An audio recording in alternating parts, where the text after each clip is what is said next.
pas j'ai écouté hier soir et même tey ce matin aussi très tôt.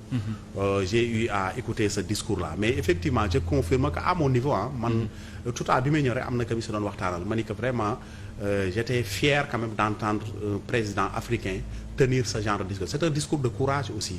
Parce que li fi nekk la du moom rek moo ko wax les ONG tout le monde la dañu dénoncer la. Racisme bi dans le sport c'est une réalité. Chaque jour on le vit. Tous les jours.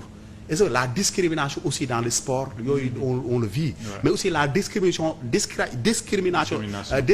bu am aussi sur l'organisation même financière du monde. Qui date des éditions de Bretton Woods. Il fallait être courageux. Les Africains le savent, tout le monde le savent. Mais souvent ñuy porter ces discours-là c'est des ONG nga xam ne peut-être indépendance nekk ci ONG dañuy am yenn indépendance yi. Mais souvent yenn chefs d'État yi xam nañu loolu mais dafa doon am ay réticence pour tenir ces genres de discours-là. Voilà di ragal des mesures de rétorsion. Mais effectivement c'est des discours de courage mais discours boobu warul yam rek. Ces discours dafa war a appeler aussi les dirigeants du monde à s'asseoir autour d'une table pour réfléchir parce que aussi l'Afrique dafa am ay problèmes yi nga xam ne tant que résoudre nuñ ko Afrique pour mu développer day jafe parce que monde bi ni ñu ko organiser d'abord par exemple l'Afrique est désavantagée c'est ça surtout sur le plan financier rek sur le plan financier da ngay gis dafa am ay échanges yu am dans le monde ak les coopérations yi nga xam ne am na entre les États du Nord et les États du Sud c'est complètement au détriment de l'Afrique nekkul en faveur te tant que kenn cet environnement financier kenn rétablir l'équilibre parce que man dama jàpp ne sax dañu war a def discrimination en faveur de l'Afrique c'est ça parce que l'Afrique a longtemps souffert quand même de l'esclavage de la colonisation est-ce que vrai de l'Afrique de l'Afrique post-coloniale aussi situation boobu yëpp aussi day impacter ba léegi moo ñu topp ba léegi. Et vous pensez que l'émergence de nouveaux types de chefs d'État à l'image de Bassirou Diomaye Faye mën na tax yëf yi évoluer positivement? Oui effectivement bien sûr c'est l'émergence de nouveaux leadership. Le président de la République incarne un nouveau leadership. Ce leadership-là qui était dans l'opposition est venu au pouvoir maintenant te dañuy encourager aussi ce leadership continue aussi de s'étendre un peu partout aussi. Le président parce que c'est ce leadership-là moo ñu mën a permettre quand même de poser les vrais débats. Et je pense que à mon avis si ce vrai débat-là est posé de façon massive aussi je veux dire.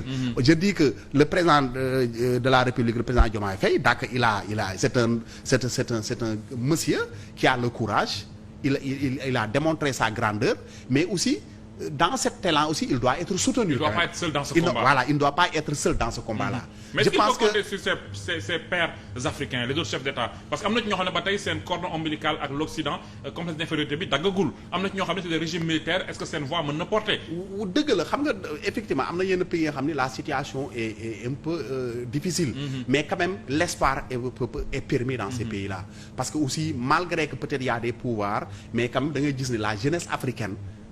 Toujours dañuy porter un discours d'émancipation et puis gis nañu sax yenn pays on le regrette parfois yenn bon peut-être l'accession au pouvoir avec la rupture de l'ordre constitutionnel loolu aussi parfois bon ça pose problème mais quand même li ñu mën a wax le constat général mooy quand même y a cette nouvelle génération aspire quand même à un changement te changement boobu sax instant bi peut-être ñoo ngi nekk ce stade d'aspiration mais dans le futur man je suis optimiste pour dire que Inch'Allah ce changement aura lieu parce que actuellement il y a le soubassement est là actuellement ça dit que on est dans une période quand même de conceptualisation de cette émancipation mais man je suis sûr et certain que dans l'avenir Inch'Allah ce changement va s'opérer et s'il y a quand même cette volonté massive qui vient de l'Afrique qui vient des pays du tiers-monde les pays du Nord seront obligés de nous suivre dans cette voie.